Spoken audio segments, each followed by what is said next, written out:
adjective, suffixes. Бұл сын есімдік жұрнақтар, я? Suffixes, текеше және көпшеде айттым. Suffixes change word class. Сөздерді жалпы өзгертеді бұл суффикстер. From verb to noun or noun to adjective. Етістіктен зат есімге немесе зат есімнен сын есімге өзгереді. But they can also change meaning. Олар сонымен қара оның мағыналарын да өзгертіп жібереді дейді. Noun or verb plus suffix. Бұл жерде зат есім немесе етістіктен кейін мынау жұрнақты жалғаймыз. Сол кезде adjective үстеу болады.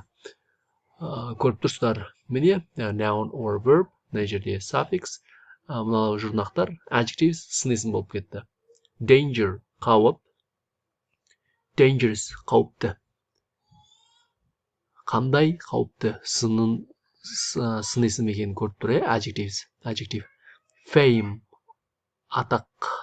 Атақты бұл. Бұл жерде атақ, зат есім. Fame атақ. Famous атақты. Well known, атақты. Music ән, музыка. Politics политика. Musical музыкалық. Политикалық. Industry промышленность. Бұл жерде не? Industry дегеніміз өнеркәсіп. Industry өнеркәсіп. Industrial өнеркәсіптік. Economics экономика. Economical экономикалық. Бұл жерде saves you money. Экономикалық бұл жерде сізге қаражатыңызды экономдау, экономдатады деген білдіріп тұр. Cloud бұлт. Fog тұман. Sun күн. Dirt шаң, лас. Осымен қарайық. Cloudy бұлтты. Foggy тұманды. Sunny күн жуақты. Dirty лас. Clean оның антонимі таза. Attract тарту, тартымды. Тарту, бұл жерде attract етістік тарту. Create бірдеңе құрастыру. Create деген создавать. Attractive тартымды. Pretty nice to look at. Сүйкімді қарауға көз тартарлық дейді. Келесі creative. Creatively.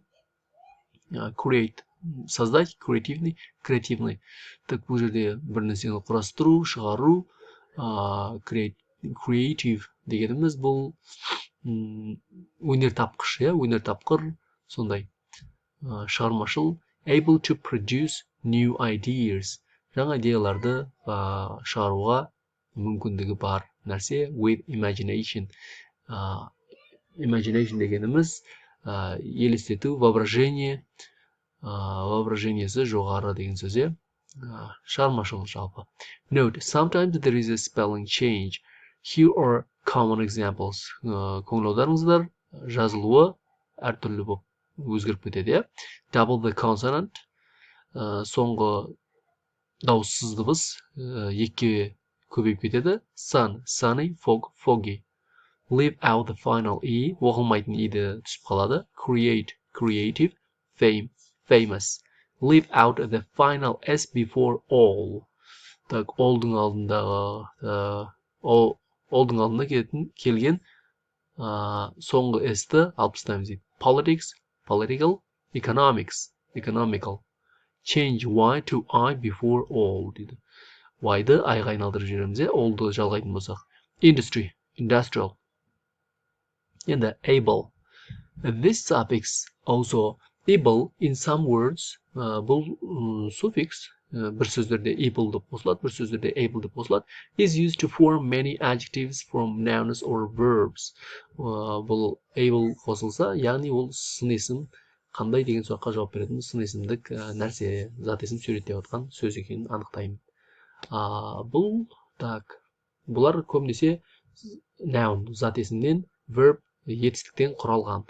Мысалға enjoy рахаттану, enjoyable рахат, comfort ол комфорт, удобство, comfortable удобный, knowledge knowledgeable білгір, бұл knowledge білім, knowledgeable білгір, knows a lot көп нәрсе біледі дейді.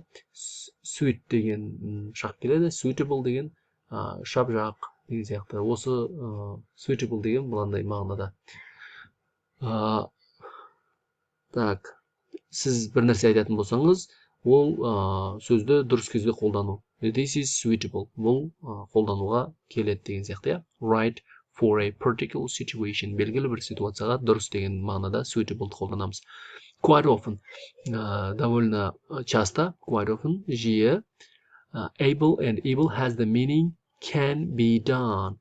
Able деген кейде жұрнағын жалған кезде can be done, оны істей алады деген мағынаны білдіреді екен сөзде.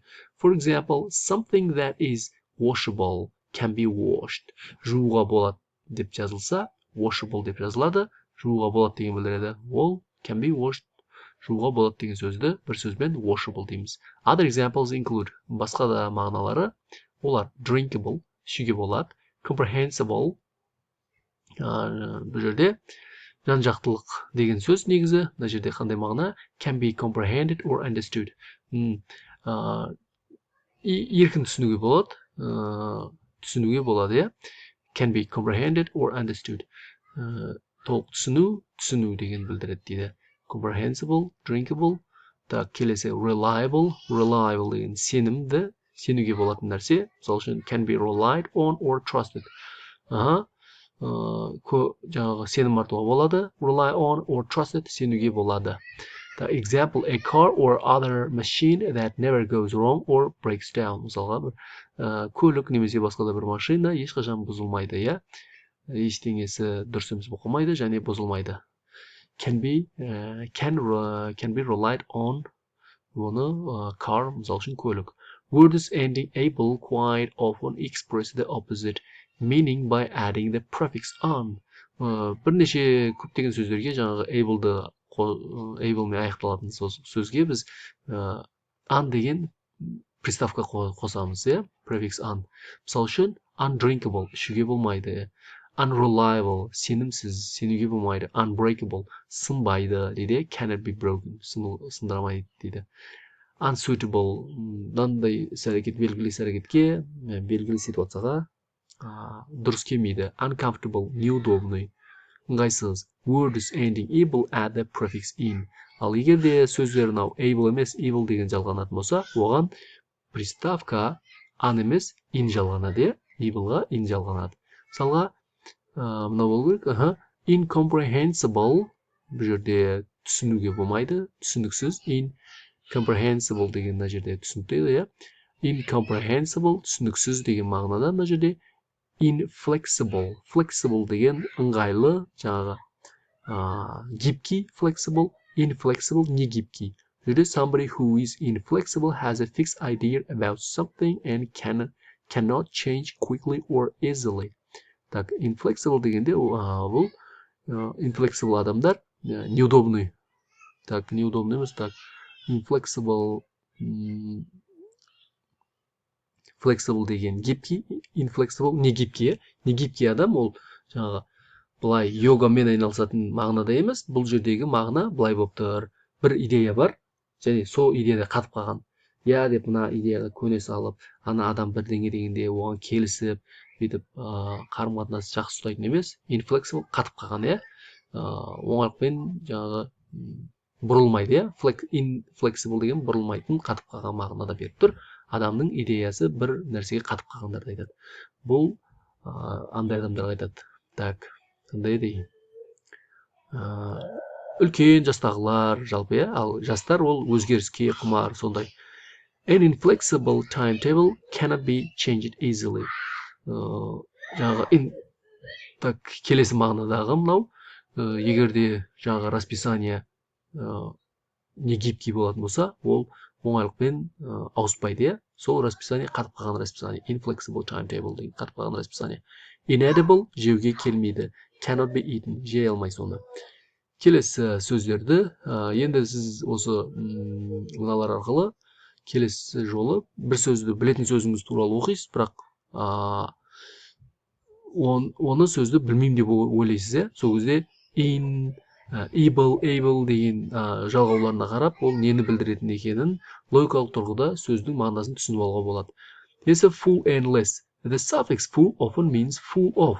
Full деген жұрнақ, full of, тола деген мағынадағы сөз сияқты. Full of деп, тола деген сөз секілді толықтықты білдіреді. The meaning of the adjective, мысалға, careful, care деген забота, нәрсеге қарау, сондай, уайымдап, көңіл аударып сөйтетінді. Careful деген заботливый болады. Соған қарайтын адам. You are full of care. Бұл careful деген you are full of care, забота, тола екен. If you are helpful, you are full of help. Егер де сіз көмекшіл адам болсаңыз, сізде толған көмекке толы адамсыз. Other examples are pain, ауру, painful, ауыртатын нәрсе, hurts a lot, қатты ауыртады, көп ауыртады, use, қолдану, useful, жаңағы қолдануға келетін, өте жаңағы пайдалы нәрсе. Useful, пайдалы. Так, anger, thought, ойлау, thoughtful, ойланатын, көп ойланатын адам. Someone who is thoughtful is kind and always thinks about others. Thoughtful ол әдетте жақсы, және де әрқашан басқа адамдар туралы ойлайтын адам. A thoughtful action shows care for others. Егер де сіз іс-әрекетіңіз ойланып жасалған болса, ол басқа адамдарға жаңағы забота, басқа адамдар туралы да ойлайтыныңызды білдіреді. The suffix less means without. Full деген full of, тола деген білдіреді, енді less деген жоқ дегені білдіреді. Little, кішкентай деген сөз, мысал үшін. Little, less, least, кішкентай, little, кішірек, less, least, ең кішкентайы деген өту керек. Біз грамматикадан білетін болсаңыз, сол секілді less деген жоқ, аз, жоқ деген нәрсені білдіреді. Мысал үшін, the suffix less means without деген, без, without дегеніміз без, онда емес, жоқ деген білдіреді, сонда less деген жоқ деген білдіреді. Одан кейін the meaning of the adjective. Одан соң сінесінің мағынасы шығады. If you are careless, care деген забота еді, careless, беззаботный, ештеңені ойламайды, бәрібір адам. You do something without care. Careless болса, сіз ештеңені ойламайсыз деген сөз. Other examples are painless, аурусыз, useless, пайдасыз, has no use or function, ешқандай қолданатын несі жоқ, және ешқандай функциясы жоқ. Thoughtless, түк ойланбайтын, jobless, жұмыссыз, homeless, үйсіз, homeless with nowhere to live, ешқайда тұратын жер жоқ, үйсіз.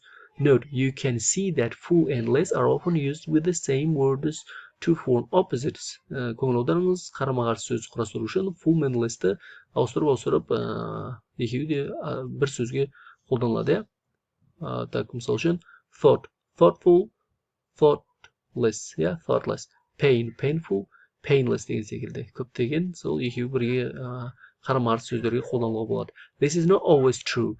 Бұл бірақ әрқашанда сондай емес. Мысал үшін, a person with a home is with a home, үйі бар десек, олай айта алмаймыз, олай айтпаймыз.